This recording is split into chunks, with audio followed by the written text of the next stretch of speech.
Hai, Assalamualaikum warahmatullahi wabarakatuh. Kami dari kelompok 1 pada mata kuliah Fisika Zat Padat dengan dosen pengampu yakni Ibu Dr. Tanti MS. Di sini kami akan membahas mengenai materi insulator thermal, di mana contoh dari penggunaan insulator thermal dalam kehidupan sehari-hari yakni termos air panas. Saya Megu Sumawati dengan NIM 206190008. Dan nama saya Putri Wayuni dengan NIM 2061916. Saya Novi Ramayani dengan NIM 2061901. Saya Ahmad Khairul Anwar dengan NIM 703190008. Nama saya Ihsan Apip Pratama dengan NIM 2061913. Insulator thermal merupakan proses penghambatan masuknya panas baik dari luar ataupun penguraian panas dari dalam suatu media, di mana insulator thermal ini dalam kehidupan sehari-hari contohnya yakni termos air panas, di mana kegunaan termos adalah menjaga kestabilan suhu air yang ada di dalamnya sehingga dapat dimanfaatkan pada jangka waktu tertentu. Ternyata selain dalam penggunaan termos air panas, penerapan insulator thermal juga dapat dimanfaatkan dalam cool box atau box pendingin, di mana box pendingin ini biasanya digunakan para penjual es untuk mempertahankan suhu es dan mempertahankan bentuk esnya sehingga tidak mencair. Nah, pada era sekarang atau era zaman digital seperti ini, maka keberadaan cool box sangat diperlukan karena banyak dari kita menggunakan jasa delivery order, di mana banyak beberapa orang memenuhi kebutuhannya dengan delivery order tidak menutup kemungkinan pada makanan-makanan frozen, sehingga ketika makanan-makanan tersebut sampai pada konsumen tidak cair atau masih dalam keadaan segar. Nah, pada percobaan kali ini kami akan membuktikan bahwa bahan limbah dapat dimanfaatkan sebagai pengganti atau alternatif dari cool box yang terbuat dari styrofoam.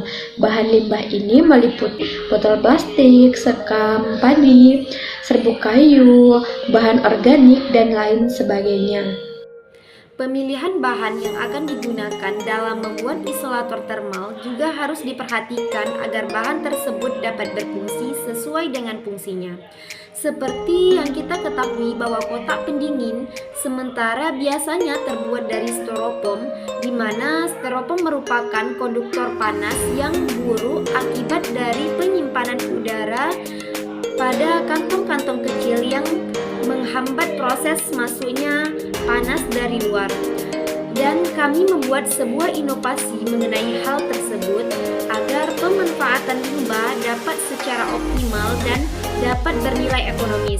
Pembuatan inovasi ini mengenai kotak pendingin ini dari sampah serbuk kayu, sekam padi, dan juga dicampur dengan tepung tapioka. Adapun alat dan bahan yang akan digunakan yaitu sebagai berikut. Alat dan bahan yang pertama yaitu sekam, yang kedua tepung tapioka, dan yang ketiga yaitu serbuk kayu, yang keempat yaitu timbangan, dan yang kelima yaitu kotak kue, dan yang keenam kuali dan spatula, yang ketujuh yaitu kompor, dan yang keempat yaitu alat ukur termometer digital, yang selanjutnya yaitu lakban, dan kemudian kotak dari styrofoam dan penggaris, dan yang terakhir yaitu es batu.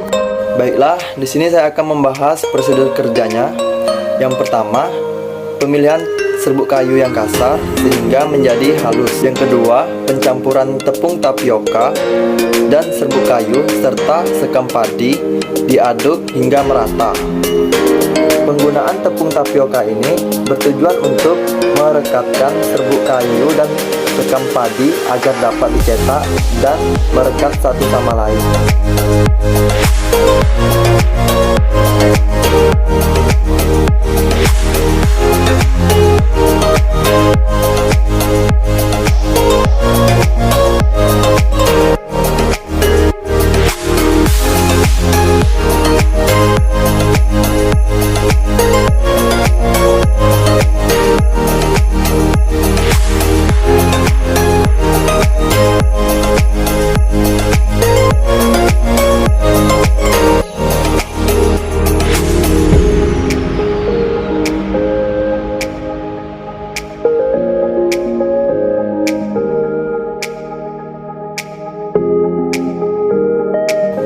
ketiga, selanjutnya proses pemanasan semua bahan yang sudah dicampur merata tadi selama beberapa menit, sehingga seperti menjadi adonan yang nantinya akan kita cetak.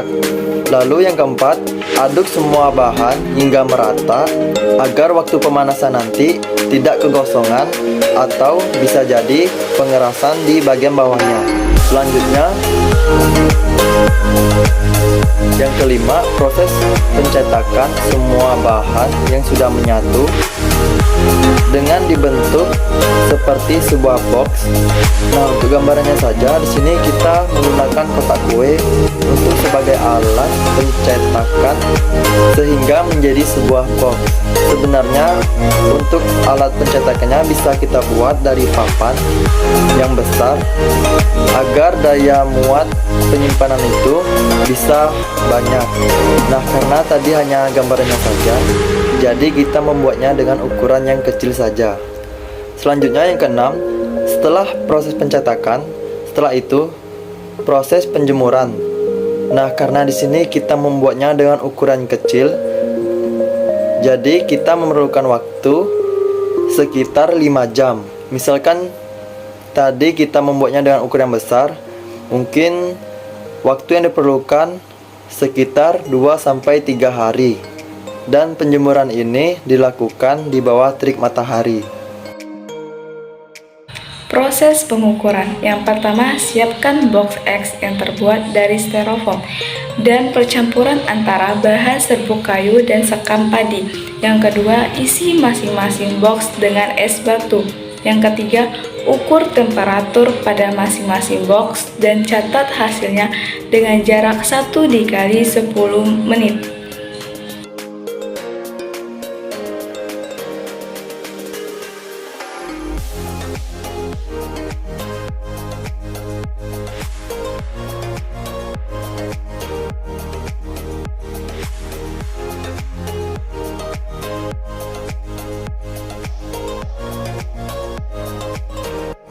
Baiklah, hanya itulah penjelasan dari kelompok kami mengenai isolator termal. Mohon maaf jika ada kekurangan. Kami akhiri dengan wabillahi taufiq wal hidayah. Wassalamualaikum warahmatullahi wabarakatuh.